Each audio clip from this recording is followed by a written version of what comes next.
तो जैसे ही मैंने ट्रेड करने के लिए कॉटेक्स ओपन किया, वैसे ही मुझे ये ब्रेकआउट या ब्रेकडाउन दिख गया, सपोर्ट ब्रेक हो रहा था। और फिर मैंने डिसाइड किया कि ये अच्छा है ट्रेड लेने के लिए, ठीक है, अच्छा ट्रेड यहाँ पर हम ले सकते हैं। तो मैंने यहाँ पे एक ट्रेड प्लेस करने का डिसाइड किया और फिर मैंने ट्रेड ले लिया था। यहाँ पे मैंने ये रिकॉर्ड पहले कर लिया था वीडियो, और फिर बाद में ये मैं वॉइस ओवर कर रही हूँ, तो आप समझ लीजिए।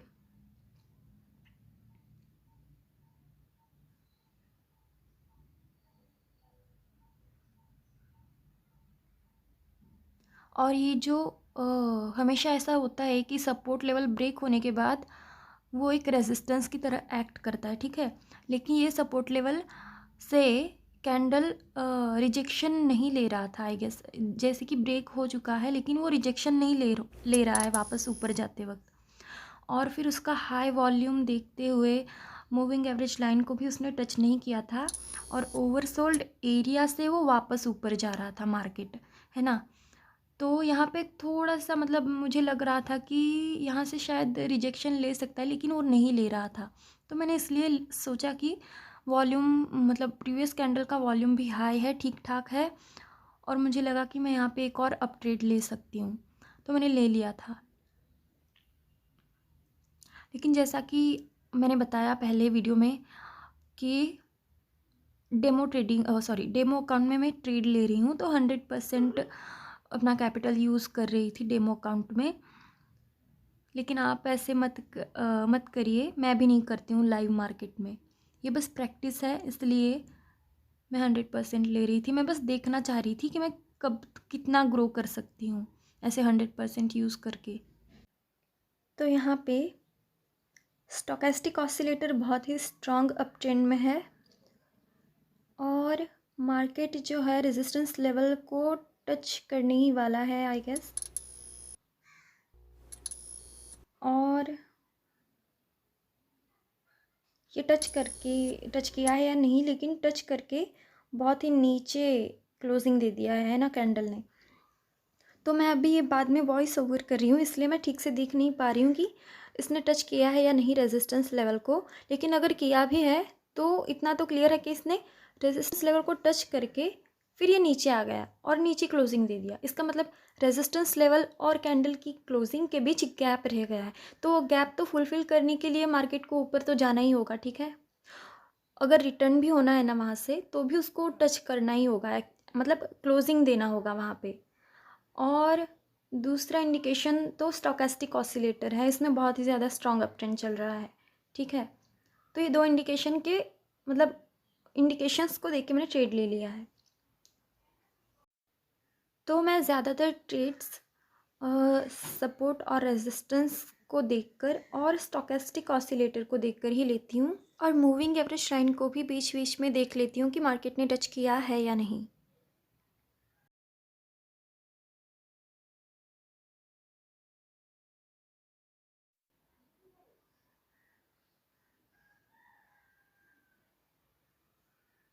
तो यहाँ पे मार्केट ट्रेंडिंग सपोर्ट ले रहा है, यानी हायर हाई और लोअर लो फॉर्म कर रहा है। तो यहाँ पे मैं ट्रेंडिंग लाइन लगा देती हूँ, लेकिन मैं ज़्यादा से ज़्यादा ट्रेड्स लाइक सपोर्ट और रेजिस्टेंस, नॉर्मल सपोर्ट और रेजिस्टेंस पर ही लेती हूँ, क्योंकि ट्रेंडिंग सपोर्ट और रेजिस्टेंस के बारे में मुझे बहुत ज़्यादा मतलब पता है, लेकिन इसकी एक्यूरेसी, इसके साथ ट्रेड लेने की एक्यूरेसी मेरी बहुत ज़्यादा नहीं है।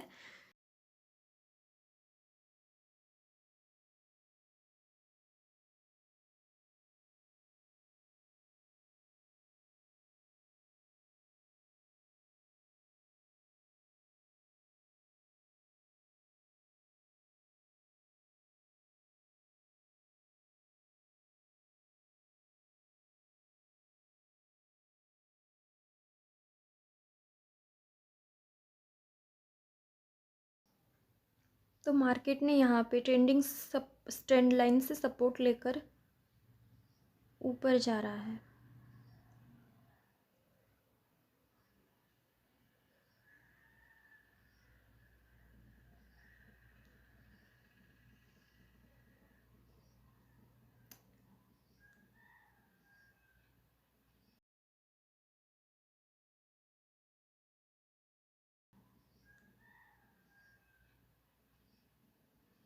तो यहाँ पे एक पैटर्न फॉर्म हो रहा है।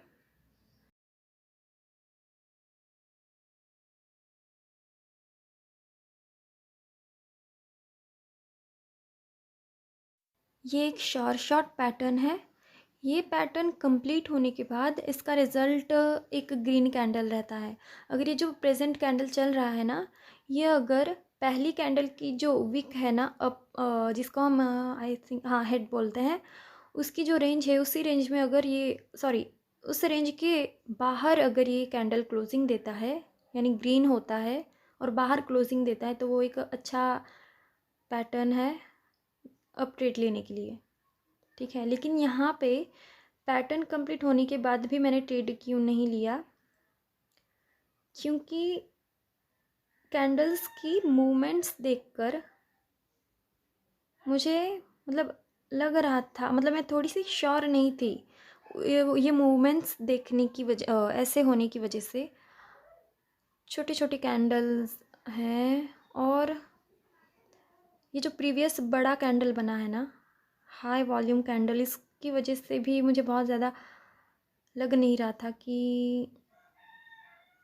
ये पैटर्न के बाद एक ग्रीन कैंडल फॉर्म होगा, इसलिए मैंने यहाँ पे ट्रेड नहीं लिया था। ठीक है, लेकिन अभी जो ये प्रेजेंट रेड कैंडल बन रहा है ना, ये एक एरर कैंडल है, इतना तो मैं थोड़ा सा श्योर थी, क्योंकि स्टोकेस्टिक ऑसिलेटर में भी ओवरबॉट एरिया को टच नहीं किया है और पैटर्न फॉर्म हुआ है, और ये एक एरर कैंडल हो सकता है।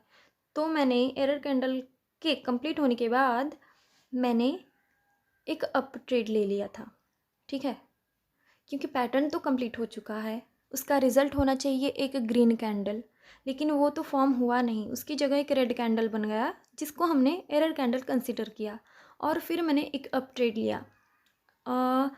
ये होता अगर मैं पैटर्न के कंप्लीट होने के बाद ही एक ट्रेड ले लेती, तो वो उसमें लॉस हो जाता, और फिर ये जो प्रेजेंट कैंडल बन रहा है ना, ये मार्टिंगल रहता। ठीक है, तो मैं ये एक चीज़ बता देना चाहती हूँ कि ये पैटर्न जो फॉर्म हुआ है ना, मैंने जितनी बार इस पर ट्रेड लिया है या फिर इसको बनते हुए देखा है, उस हिसाब से मुझे लगता है कि ज़्यादातर इसमें ना ये एरर कैंडल बनता ही है, मतलब कभी कभी कैसे बताऊँ मैं, 50-50 इसकी एक्यूरेसी है, मतलब मार्टिंगल पर विन होता है, लेकिन ज़्यादातर बार ये रेड कैंडल मतलब एरर कैंडल इसमें फॉर्म होता है। मैंने देखा है एरर कैंडल फॉर्म होते हुए बहुत बार इस पैटर्न में, इसलिए बता रही हूँ मैं। और आज के लिए बस इतना ही, बाय।